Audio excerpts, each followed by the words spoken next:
Welcome back to another edition. When I hear various words, which is all the time, I subscribe a meaning to them. To anything. And financial words like retirement or mutual funds or whatever the word is. I take the definition in my mind and apply it to that term. And it's not going to surprise anybody that oftentimes when two people are talking using a word, any financial term, or any term as far as that goes, people will hear very different things. And I've talked about before on the podcast that there was a gentleman once that was talking about retirement. And in the course of the conversation, it appeared that it just didn't seem we were on the same page in talking about retirement, because to me, retirement is when a person stops working for an income. And I asked this particular person, what is retirement to you? And kind of cocked his head and thought a little bit. He said, oh, it's when I die. Okay, no wonder we weren't having the same discussion. Two very different meanings, and he's not the only person that's given that definition to retirement over the years. So in the same vein or manner, when I hear somebody use the word inflation, more recently it feels like it's kind of that same awkward discussion I had around the word retirement, because what I term inflation and how I hear, when I hear other people talking about inflation, I just am having such a hard time understanding this huge difference. For example, when I use the term inflation, I'm typically talking about the Consumer Price Index, which is calculated by the Bureau of Labor Statistics. CPI is designed to measure inflation over a period of time, which is the change in prices that are paid by consumers for a basket of goods and services that they put together, where they feel it's a fair representation of things that can be purchased or services that can be engaged.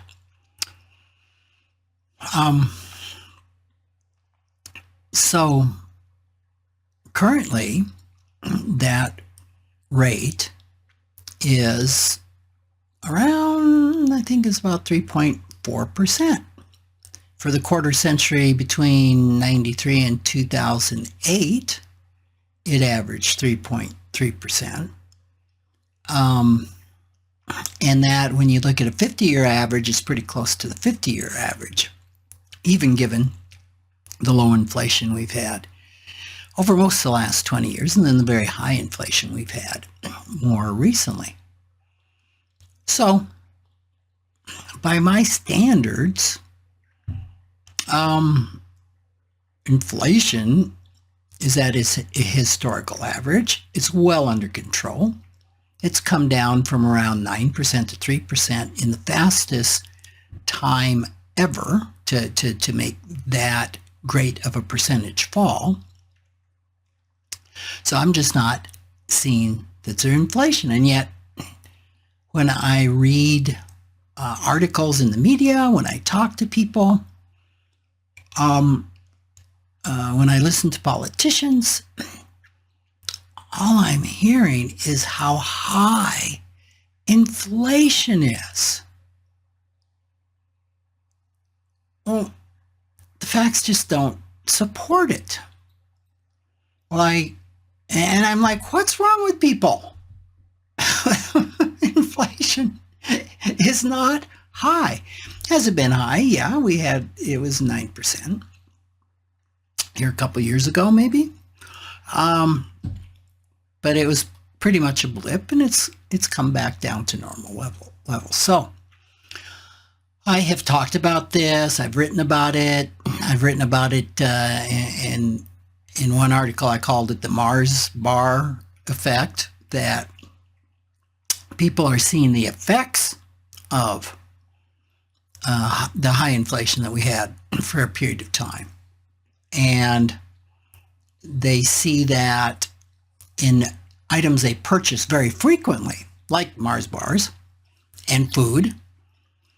But other items, big ticket items like TVs and cars and things like that, have actually dropped in price. They don't buy those as often, so they're not reminded as often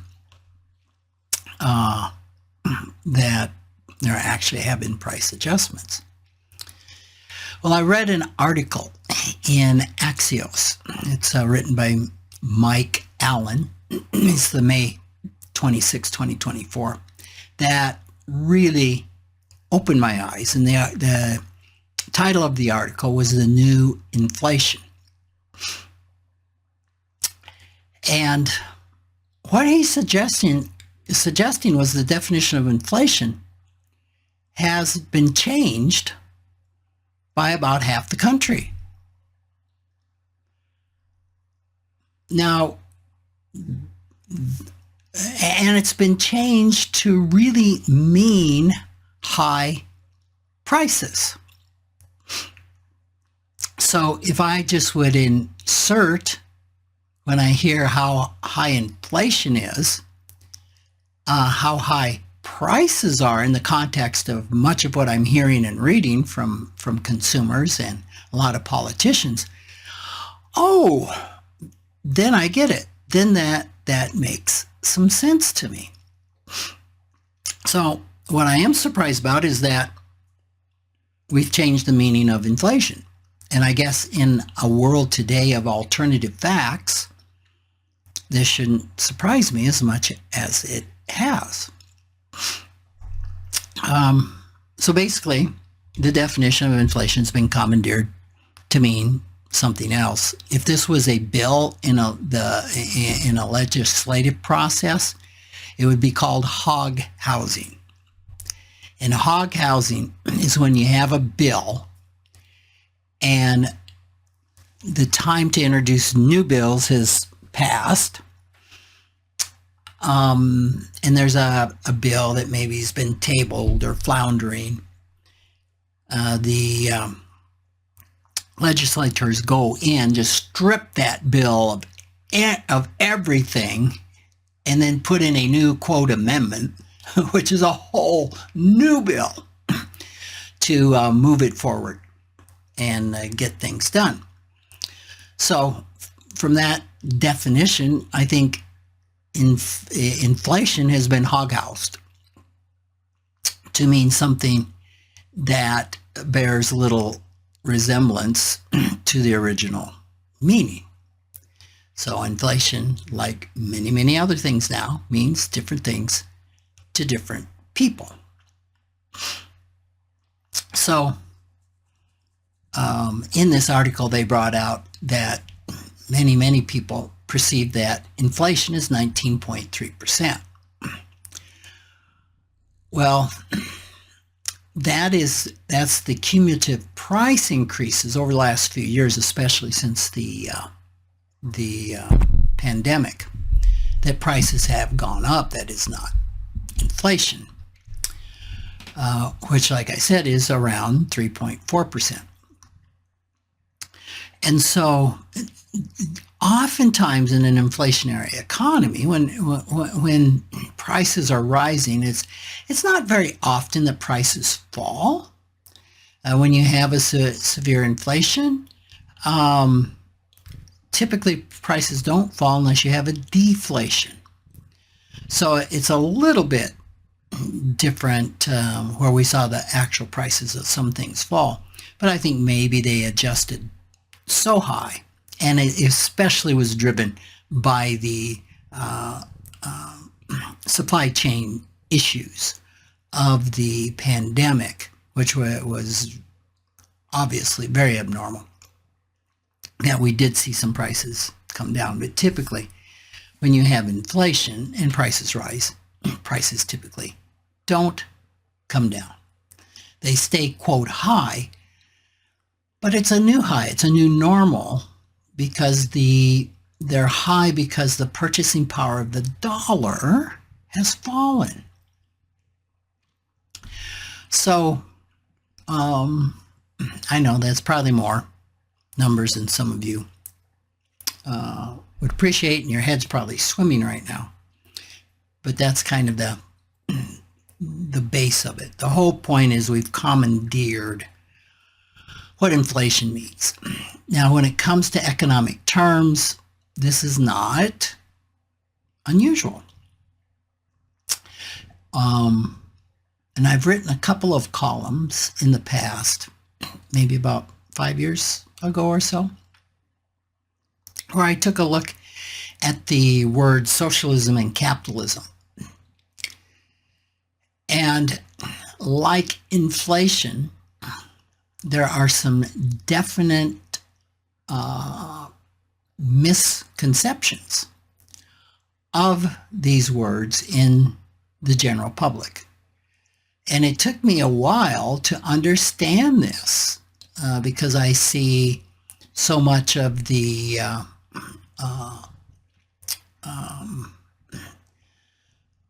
left, typically, just being anti-capitalists and against capitalism. Capitalism is the worst thing in the world. And then I look at the data, and capitalism has done more for this country in 150 years than it's done for countries over thousands of years. It's raised the standard of living to something so high that most of us obviously expect it as the norm as compared to past civilizations of even 200 years ago. So I'm like, what's the deal? Capitalism is giving them a lot of the wherewithal to be able to focus their lives on complaining about it. And then on the far right, we see, or we hear a lot about socialism and how our government's becoming socialist and how socialism has taken over the Scandinavian countries and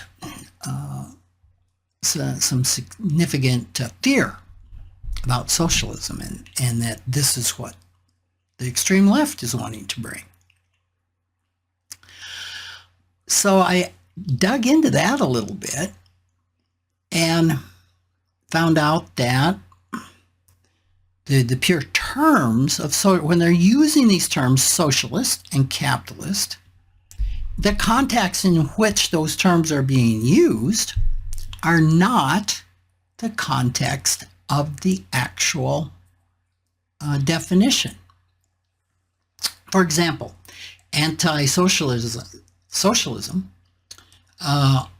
often is opposition against higher taxes and larger government safety net or government services, rather than a rejection of the traditional definition involving the state ownership by the means of productions. For example, the Scandinavian countries have very capitalistic societies, capitalistic markets. And in the same vein, the criticisms of capitalism and being anti-capitalism often are targeting abuses such as greed and corruption, rather than the fundamental principles of free and open markets and private ownership. Many push back very hard that capitalism in and of itself is not corrupt and does not cause greed. And I've written about that. I think I've probably done podcasts on that. Because for capitalism to work, it needs an environment of virtue. It needs honest weights and balances. And greed is a condition of the human heart. You can be a socialist and be greedy as can be, and a capitalist and be greedy as can be, and it has nothing to do with the economic system. All right. So next time somebody talks about inflation, capitalism, or socialism, you might want to ask them what their definition is, especially of inflation, which is the focus of what I'm talking about here. Is their definition of inflation high prices, or is it the consumer price index? This is going to help move that conversation ahead when you understand what they're talking about. All right, so that's the financial part of the podcast today. Let's look at the therapeutic part. Why do some people just persist in maintaining and doubling down on their erroneous beliefs about inflation? Just simply ignoring the definition and redefining reality. Because oftentimes when you do attempt to correct somebody saying, well, you know, inflation's low, here's why, here's the CPI, you will not be met with, oh, I didn't realize that. You'll be met with, no. What are you smoking? Inflation is high. Just look at the prices at the grocery store. So why do people continue to double down and to adopt what would seem to me, coming from where I'm coming from and coming from the definition of what the word actually means, when we see this irrational behavior on their part?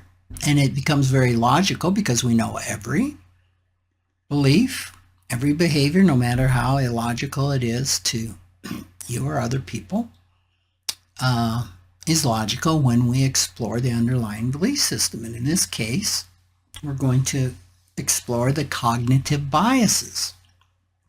Now, I've talked about cognitive biases on the podcast many, many times, and I thought it'd be interesting to look at what cognitive biases are operating with the redefinition that inflation means high prices.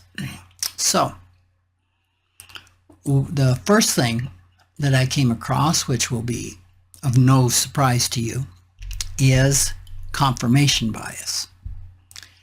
Confirmation bias is where a person searches for, interprets, remembers information that confirms their preconceptions, confirms what they think is true. And so this is a very selective listening, which will cause a person to look and gather that information that agrees with the view that inflation is high, that inflation is high prices. And the ability then to disregard anything contained in a news story or by somebody with an opposing view on a news show that may talk about official CPI data. There also could be some people that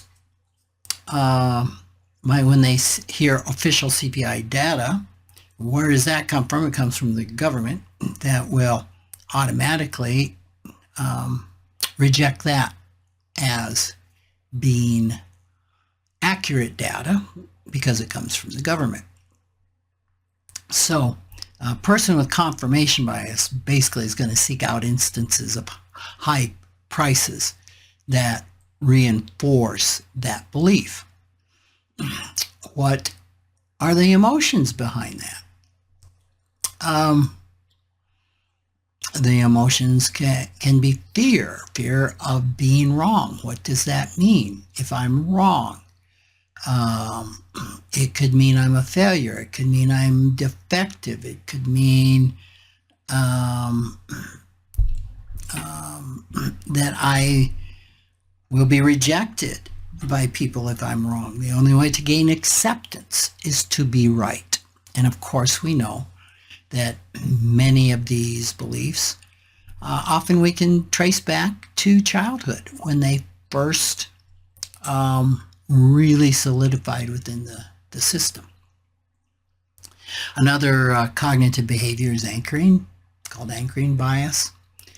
This is where we really rely, we cling to the first piece of information encountered when making a decision.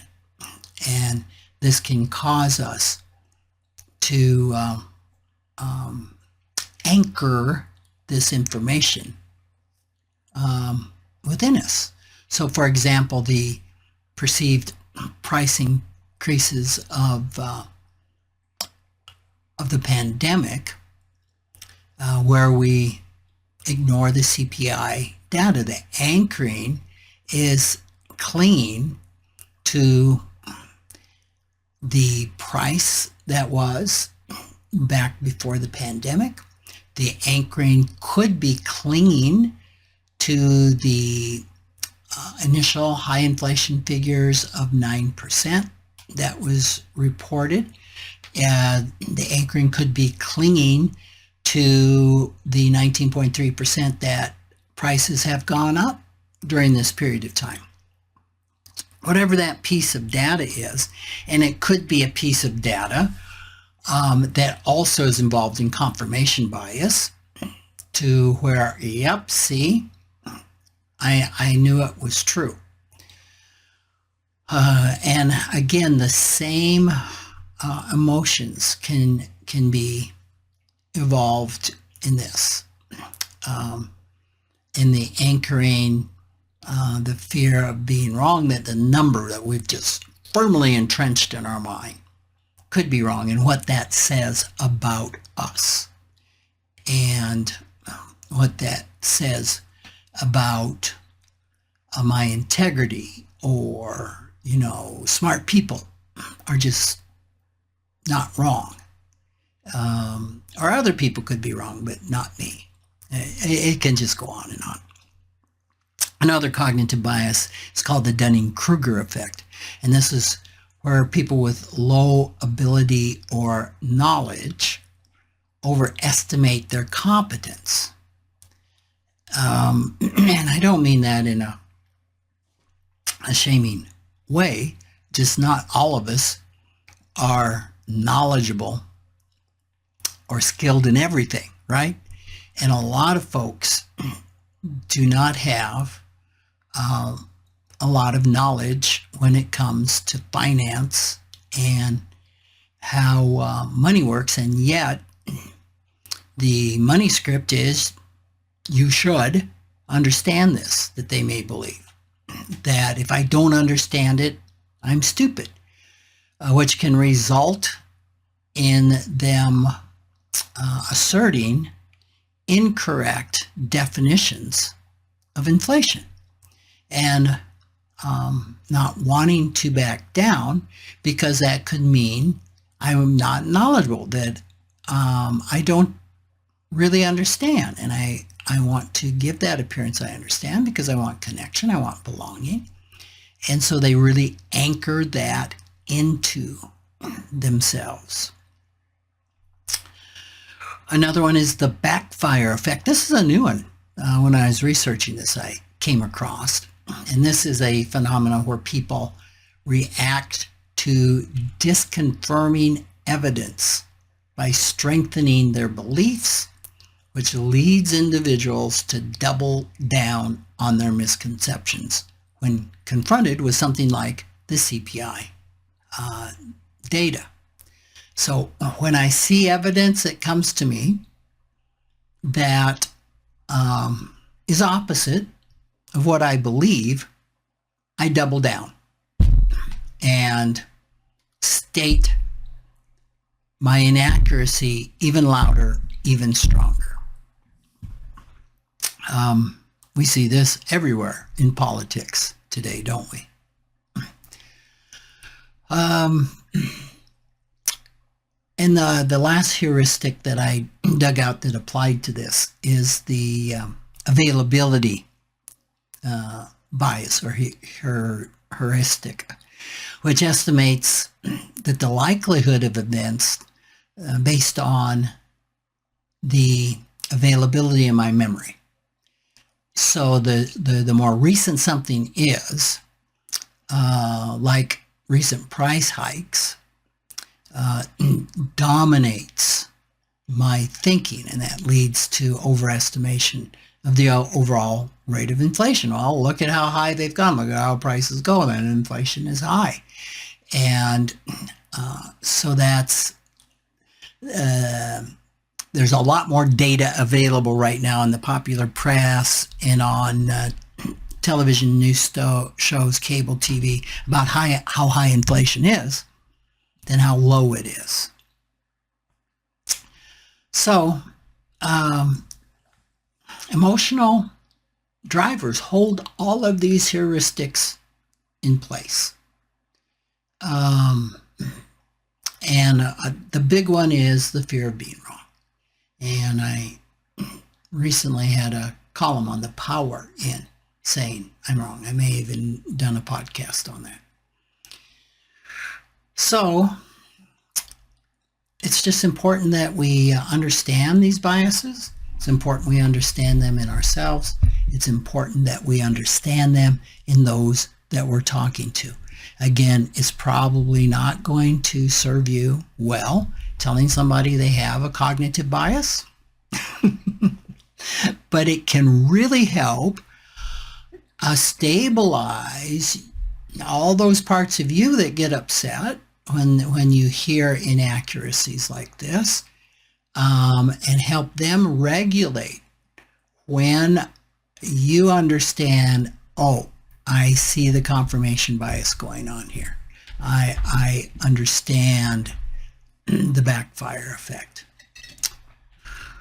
So hopefully that's helpful to you and something that can be useful in your next dialogue with somebody about how high inflation is.